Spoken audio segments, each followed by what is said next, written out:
It was such a fun, pure night, but then I remember Jax went home and confided in Brittany. He's like, Brittany, I'm freaking out. I'm pretty sure Tom and Katie were trying to have sex with me. Were you heartbroken when Garcelle unfollowed you?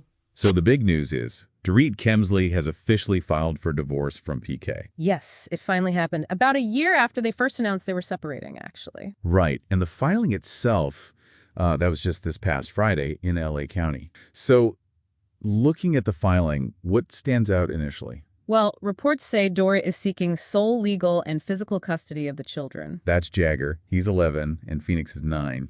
That usually means she wants them living primarily with her, right? Exactly. It's a significant request. And she's also asking for spousal support.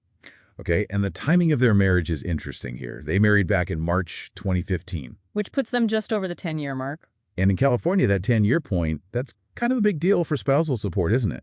It really is. It doesn't automatically mean lifetime support or anything, but California law generally considers a marriage of 10 years or more to be long-term. Which impacts how the court views the duration and amount of support. Correct.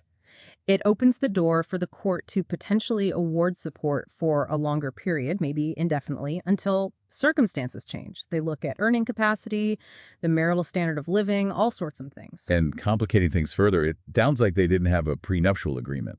Yeah, sources are saying no prenup. After more than 10 years, dividing assets without one. That sounds complex. It certainly can be. California is a community property state, so basically anything earned or acquired during the marriage, assets and debts, is typically considered owned 50-50. So they have to figure out how to split all of that. Exactly. Yeah, the timing of this filing is also getting a lot of attention.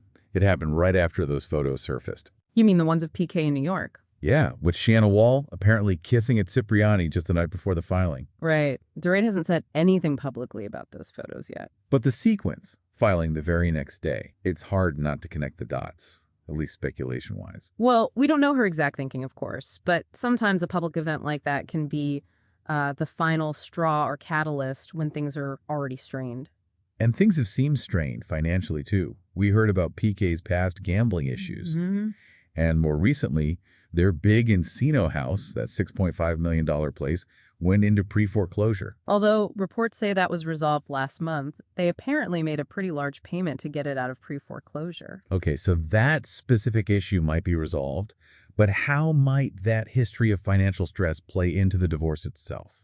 Financial difficulties often put immense strain on a marriage. In the divorce, this history could potentially come up in discussions about spousal support needs, or maybe even arguments about financial responsibility or stability, especially when thinking long-term about supporting the children. If you love keeping up with all this reality TV news, make sure you subscribe to Realty TV and definitely hit that bell icon so you don't miss out. Good point. Were you heartbroken when Garcelle unfollowed you? Devastated. I'm about as heartbroken as she was when I unfollowed her back.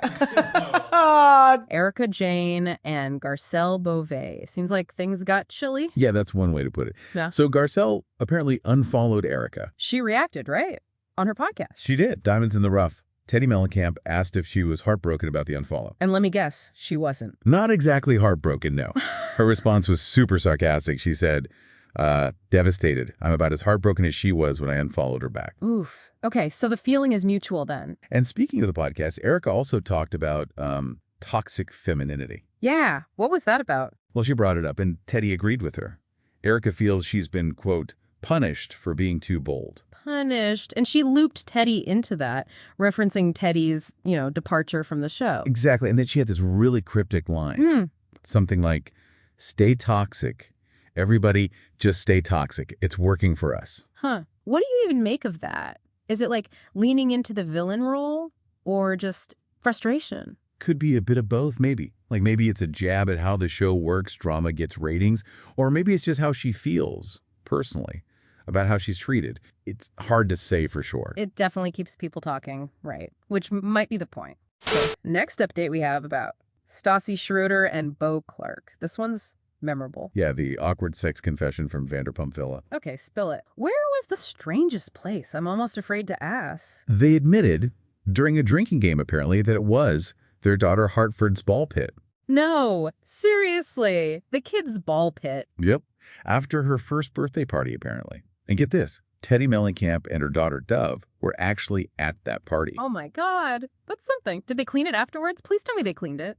Well, Beau insisted they change the balls the next day. Stassi didn't seem so sure and was kind of worried about what other moms would think. Jax went home and confided in Brittany. He's like, Brittany, I'm freaking out. I'm pretty sure Tom and Katie were trying to have sex with me.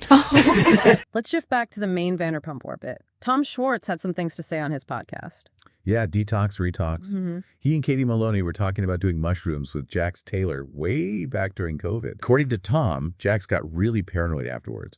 Like, told Brittany that Tom and Katie were trying to have sex with him. What? No way. What did Katie say to that? She shut that down hard.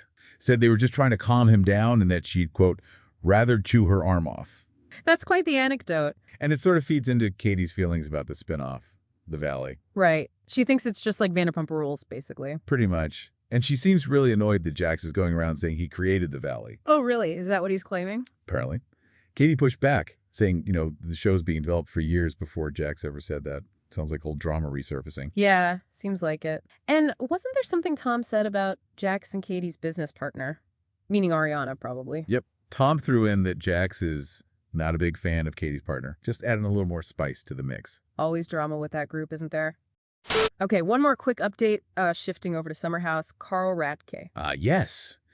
So after his split with Lindsay Hubbard, Carl apparently developed a bit of a crush on Ciara Miller. Oh, interesting. Carl and Ciara, I could kind of see that. What's the story there? Well, Carl told Us Weekly about it. Said he feels really comfortable with Ciara, like they have a deeper level connection, feels safe with her. That's actually kind of sweet. Did he tell her? He did. He admitted it was cringy, his word, but he didn't regret telling her how he felt. Okay, brave move. How did Ciara take it? Sounds like she took it pretty well. She called their friendship a special relationship, mentioned they spend quality time together. Doesn't seem like it made things awkward. That's good. So they're still friends. Seems like it. They were seen laughing together at an event right after he told her. Carl joked he needs to get back to working on his game, so maybe slow burn flirting. He called it cute and real. Okay. Something to watch maybe on the next season. Summer House is airing now, right? Wednesdays. Yep. New episodes out now. Okay, so that's a lot to digest. Before we wrap up, if you love keeping up with all this reality TV news, make sure you subscribe to Realty TV and definitely hit that bell icon so you don't miss out. Good point. Stay updated. Thank you for watching this video. See you tomorrow.